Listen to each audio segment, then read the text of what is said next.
안녕하세요, 여러분. 한화 이글스와의 재계약에 실패한 요나단 페라자, D16가 신속하게 새로운 팀과 계약을 체결했다. 미국의 월드 베이스볼 네트워크는 3일 한국 시간 KBO 리그 한화에서 해외 리그 첫 시즌을 성공적으로 마친 외야수 페라자가 미국으로 돌아가 샌디에이고 파드리스와 마이너리그 계약을 체결했다고 자신의 SNS를 통해 알렸다고 보도했다. 지난해 11월 한화와 총액 $100만, 계약금 $200만, 연봉 $600만, 옵션 $200만, 계약을 체결하고 KBO 리그에 입성한 페라자는 2024 시즌 초반 엄청난 존재감을 나타냈다. 3월 8경기에서 타율 0.517, 4홈런 7타점, OPS 1.617을 기록하며 한화를 7연승으로 이끌었다. 페라자의 활약 덕분에 한화는 한때 리그 순위에서 가장 높은 자리를 차지했다. 페라자가 KBO 리그를 강타할 것으로 기대됐지만 그 기세는 오래가지 않았다. 5월 31일 대구 삼성 라이온즈전에서 타구를 처리하던 중 펜스에 충돌하며 심각한 부상을 당했다. 구급차로 병원에 이송된 그는 검사 결과 큰 이상이 없다는 진단을 받았다. 하지만 이후 6월 8경기에서 타율 0.259, 1홈런 4타점, OPS 0.762로 급격한 하락세를 보였다. 전반기 성적을 바탕으로 올스타 베스트 12에 선정된 페라자는 홈런 더비에서 준우승을 차지하며 장타력을 되찾은 듯 보였다.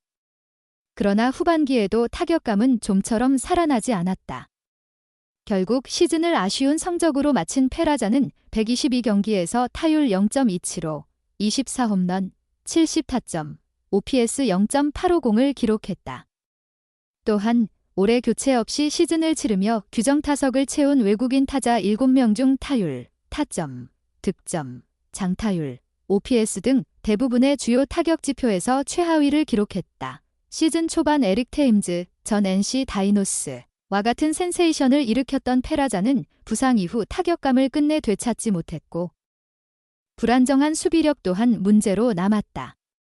결국 한화는 페라자와의 재계약을 포기하고 그를 보류 선수 명단에서 제외했다. 페라자는 지난달 20일 SNS를 통해 올 시즌 활약을 담은 영상과 함께 한화에서 뛰는 것은 정말 즐거웠고 그리울 것 같다며 팬들에게 한글로 작별 인사를 전했다. 2015년 시카고 컵스와 아마추어 계약을 맺고 2016년부터 마이너리그에서 활약한 페라자는 아직 빅리그 무대에 오르지 못했다. 마이너리그에서 그는 533경기 동안 타율 0.272, 67홈런, 292타점, OPS 0.812를 기록했다. 지난해에는 트리플A에서 121경기 타율 0, 284, 23홈런, 85타점, OPS 0.923으로 뛰어난 타격감을 선보였지만 부족한 수비력과 컵스의 외야 포화 상황으로 빅리그 콜업 기회를 얻지 못했다. 월드 베이스볼 네트워크는 페라자는 스프링 트레이닝 기간 동안 외야수 자리를 놓고 경쟁할 기회를 얻기 위해 미국으로 향했다. 베테랑 외야수인 주릭슨 프로파와 데이비드 페랄타가 FA로 풀리면서 페라자는 내년 3월 샌디에이고 벤치 자리를 차지할 가능성이 열렸다고 전망했다. 다시 공부를 해야 하지 않을까? 한화 이글스의 류현진은 3일 서울 강남구 엘리에나 호텔에서 열린 2024 조아제약 프로야구 대상 시상식에서 1000만 관중 특별상을 받았다. 2006년 신인 드래프트 2차 1라운드 전체 2순위로 한화에 입단한 류현진은 7시즌 동안 98승을 거두며 KBO 리그에서 큰 활약을 펼쳤다. 이후 포스팅 시스템을 통해 메이저리그에 도전했고 LA 다저스와 토론토 블루제이스에서 10시즌 동안 78승 48패 평균 자책점 3.27을 기록한 뒤 올 시즌을 앞두고 KBO 리그로 복귀를 결심했다. 한화는 류현진의 복귀에 8년 170억 원이라는 거액의 계약을 제시했다. 메이저리그에서의 연봉에는 미치지 않지만 KBO 리그에서는 역대급 대우였다. 류현진은 복귀 시즌인 올해 28경기에 나서 10승 8패 평균 자책점 3.87을 기록하며 KBO 리그 초반 흥행을 이끌었고 그 덕분에 1000만 관중 특별상을 수상했다. 시상대에 오른 류현진은 이번 상은 10개 구단의 선수와 팬들을 대표해 받은 것 같아 의미가 깊다. 내년에는 특별상이 아닌 대상을 받을 수 있도록 노력하겠다. 올해 아쉬운 점도 많았기에 내년에는 더 잘해야겠다. 30경기를 목표로 준비 중이며 그 안에서 좋은 성적을 낼 수 있을 거라 생각한다. 내년에는 꼭 가을 야구를 하고 싶다고 각오를 밝혔다. 시상식이 끝난 후 류현진은 취재진과 따로 만남을 가졌다.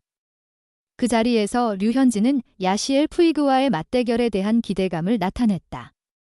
류현진과 푸이그의 인연은 2013년 LA 다저스에서 시작되었고 2019년 푸이그가 신시내티 레즈로 이적할 때까지 이어졌다.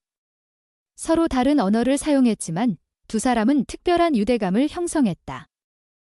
류현진이 푸이그와 맞붙은 경기는 단 한 번이었다. 푸이그가 2019년 신시내티로 이적한 후였다. 당시 류현진은 푸이그와 3차례 맞대결을 벌였고 그 결과 3번 모두 땅볼을 유도했다. 그러나 이후 두 선수 간의 대결은 성사되지 않았다. 푸이그가 메이저리그에서 입지가 좁아지면서 선수 생활을 지속할 수 없었기 때문이다.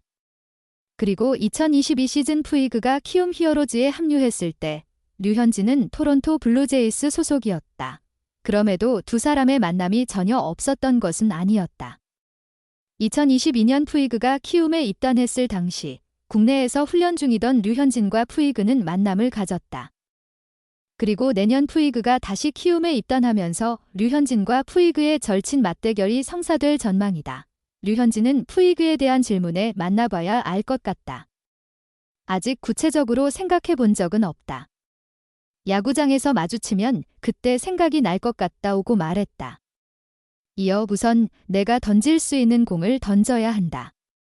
시간이 꽤 지나서 푸이그에 대해 다시 공부해야 할 것 같다고 덧붙였다. 류현진과 푸이그의 맞대결은 정규 시즌이 시작되기 전 시범 경기에서 볼 수 있을 것으로 보인다. 이후 류현진은 올해 시즌을 돌아보며 볼에 아쉬운 점이 많았다.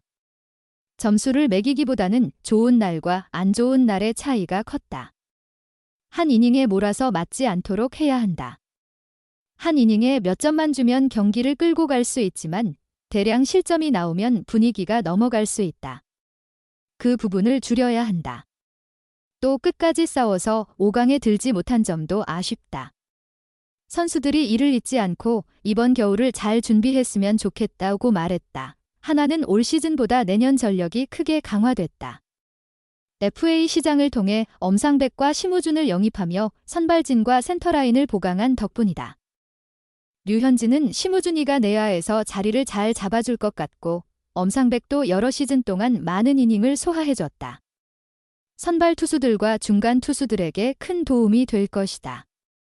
선발 투수가 일찍 강판되면 중간 투수들이 힘들어지는데 이닝을 잘 책임져준다면 올해보다 더 좋아질 것 같다고 기대감을 나타냈다. 뉴스레터가 마무리되었습니다. 피드백이 있으면 아래 코멘트 섹션에서 공유해주세요. 좋아요와 채널 구독으로 새로운 흥미로운 소식을 놓치지 마세요. 감사합니다.